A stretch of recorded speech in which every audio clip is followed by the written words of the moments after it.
Most people think Jesus lived in a spiritual world disconnected from money, but that belief hides a darker truth, because his life unfolded inside one of history's most brutal economic systems. This was not a poor accident of history, it was a carefully designed structure of control. And once you see it, you cannot unsee it. Because what crushed people in that era was not swords or wars alone, it was debt, taxes, and economic pressure applied slowly and relentlessly. Welcome to Finance Truth, where history is stripped of comfort and explained through power, because money has always decided which stories survive. And here's the power line you must remember. Every empire controls people first through economics and only later through force.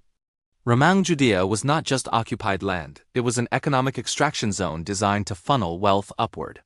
Farmers worked land they no longer owned, families paid taxes they could not afford, and debt became a permanent condition of survival. Rome did not need to destroy villages openly, because debt quietly did that job for them. Land taxes, poll taxes, and temple taxes stacked on top of each other, leaving no escape for ordinary people. Miss one payment and your land was seized, miss another and your family became servants. This system wasn't chaotic, it was precise because predictable suffering produces predictable obedience. When people are busy surviving, they do not rebel, they comply. Jesus was born into this pressure cooker, not into peace, not into simplicity, but into economic suffocation. Poverty in that era was not a personal failure, it was engineered by design. Roman power understood something modern systems still rely on: control money and you control behavior. Even religion was woven into this economic web, making resistance feel sinful instead of necessary. The temple was not only a spiritual center, it functioned as a financial institution. Money changers were essential to the system, converting Roman coins into temple-approved currency for worship. This meant access to God itself was monetized and regulated. Faith passed through economics before it reached prayer. For the poor, worship came with a financial barrier, reinforcing hierarchy in the name of holiness. Sacrifice required payment, and payment required participation in the system. This is why Jesus' anger in the temple was not symbolic, it was economic. He wasn't rejecting faith, he was exposing how faith had been weaponized. By flipping tables, he disrupted cash flow, not ceremony. That single act challenged the legitimacy of an entire economic structure. Systems tolerate spiritual criticism, but they fear economic disruption. Rome did not execute Jesus for beliefs, it eliminated him for influence. Influence over people threatens systems more than armies ever could. When Jesus spoke about debt forgiveness, it was not poetic, it was revolutionary. Cancelled debt meant broken chains, and broken chains meant lost control.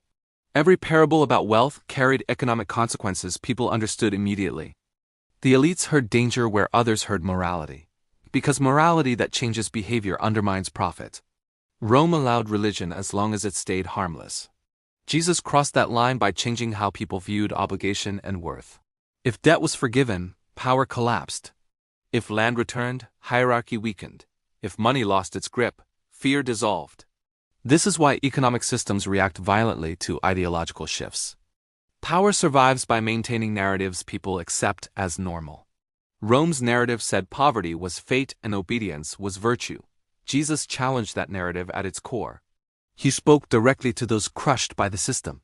Hope is dangerous when people realize suffering is not inevitable. History shows us the same pattern repeating endlessly. Empires rise by organizing resources and fall by abusing control.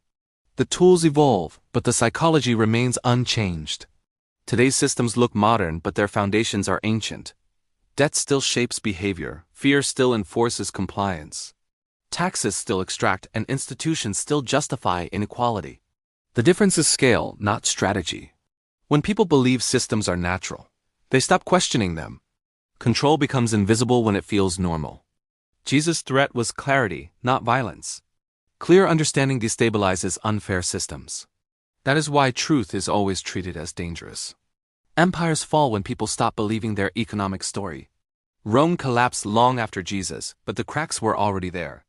Economic legitimacy erodes before political power does.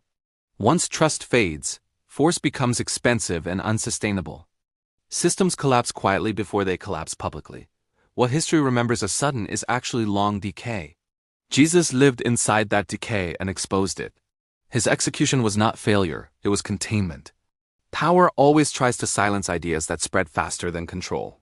Yet ideas survive longer than empires. Rome vanished, but the questions remained. Who controls money decides freedom. Who controls debt controls futures.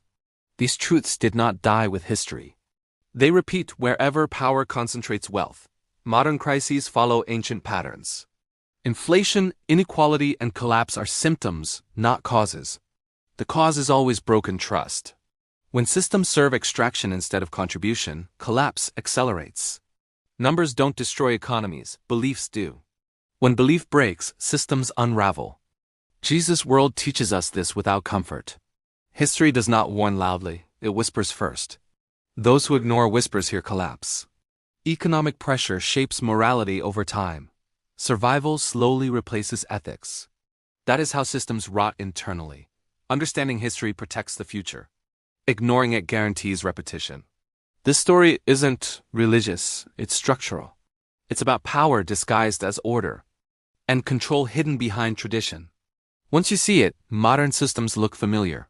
Different faces, same mechanics. Empires don't fall from attacks, they fall from exposure. Truth destabilizes lies quietly, and silence protects systems longer than violence. Jesus exposed economics, not just hypocrisy. That is why his story still matters. Because the system never truly changed. Only the language did.